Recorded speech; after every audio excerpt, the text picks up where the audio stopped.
बिस्मिल्लाहिर्रहमानिर्रहीम। अस्सलाम वालेकुम नाज़रीन, आप देख रहे हैं गुजरात न्यूज़। खबर शामिल करने से पहले एक गुजारिश है कि हमारे चैनल को सब्सक्राइब कर लें और वीडियो को लाइक करें ताकि हर नई आने वाली खबर बर वक्त आप तक पहुंच सके। नाज़रीन, एक अहम खबर आपके साथ शेयर करने जा रहे हैं। गुज़श्ता दिनों एलीट फोर्स गुजरात के एक जवान की शहादत हुई। पुलिस मुकाबला के दौरान लाला मुसा के नवाही गाँव हंज में ये पुलिस मुकाबला हुआ, जिसमें दो तरफा फायरिंग के दौरान एलीट फोर्स के हेड कांस्टेबल तारिक अजीज़ की शहादत हुई। इनका ताल्लुक कोटला रब अली खां के नवाही गाँव मराड़ियाँ से था।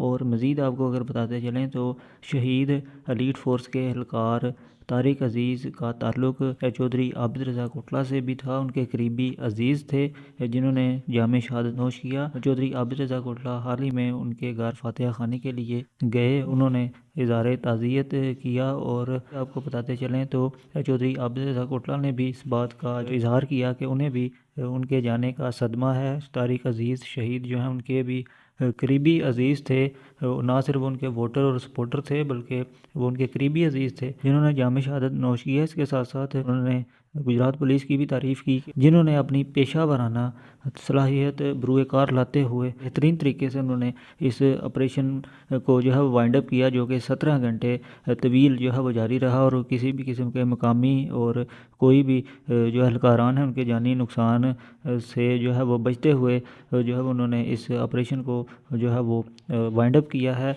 और ये नाज़रीन अब तक की खबर। अगली वीडियो तक के लिए दीजिए इजाज़त। अल्लाह हाफिज़।